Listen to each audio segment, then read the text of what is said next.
ปูม้าแล้วน้ำยำรสแซ่บไก่ทอดไข่ซุปไก่ทอดไก่ราดซอสเกาหลีเส้นไก่มีที่หมูชิ้นเนื้อ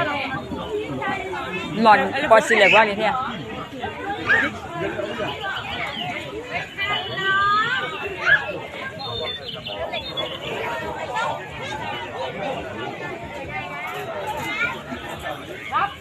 ไปค่ะเป๊กเราเห็นกินเนื้อบ้างก็ขนมจีนแหละขนมจีนอะไรอ่ะก็รู้แต่ความรู้ชีจอนนี้โอเคดีมาล้อเด้อีบ้าต่อรอมาล้อเด้บอกเรามึงมืออะไรเปี้ยเลยเปี้ยเลยพ่อกันจ้ะ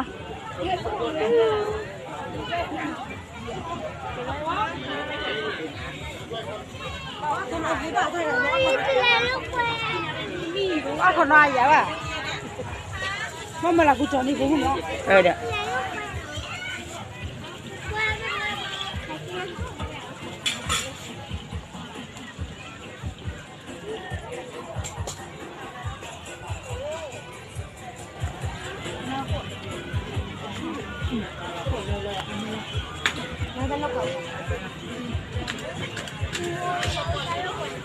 โอ้ยมันเป็นอะไรแบบนี้เดือนละ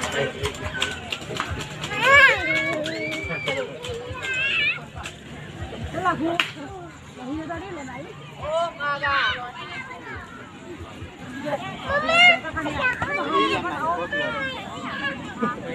แม่บุกเล่นเลยไม่ได้มาชนเลยอีกเลยไหมคุณเลยไหมมาดีเลยมาไก่ใจเลยนี่แหละคนนั้นด้วยมาดูชคนนั้นไหมเอาดีละดีหมดเลยลูซี่ลูซี่ละมันไม่ใช่ปากกันเป็นตาสีละบูบูตาสีนี่เป็น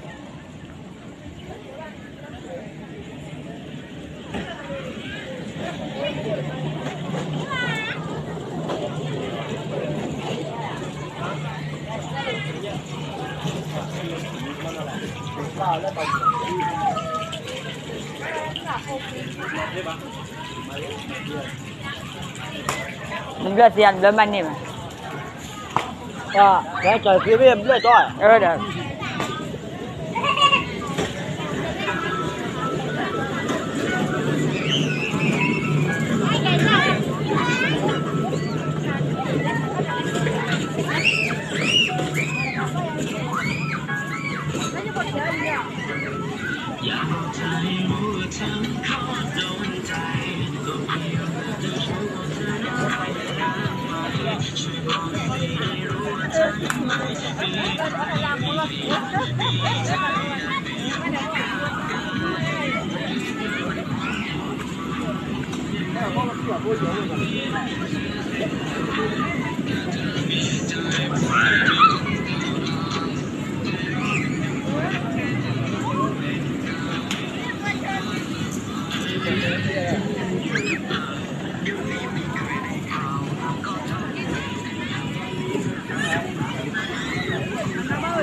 เธอจะทำไม่ต้องเสียใจเป็นคนโสดตายยังไงก็ได้พี่ยอมเป็นเชื้อสิ้นลายแค่เธอมีใจพวกพี่ไม่อันตรายใจร้อนมันอย่างไฟแต่เธอมาคู่เอ็นกายสบายให้น้อยจะเป็นคนที่ดูแบบเรียบง่ายยังไงเธอก็ได้เป็นคนที่โอเคแต่เดี๋ยวเธอแทงรับลายเจ็บเจ็บตาสุดท้ายเธอก็ปล่อยไม่คิดจะลังเลแต่รู้ที่ชอบโกหกเธอจะเป็นตัวตลกใจก็เธอเป็นตัวตลกจะเล่าความเป็นโคตรจะโหดเลยยังไม่รู้ สวยรู้ว่าจูบไม่ไหว ซุปเปอร์บุรีครับพอดี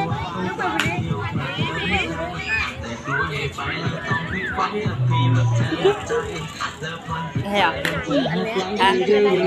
เฮียบัว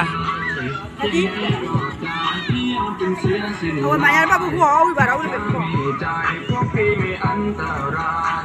ใจร้อน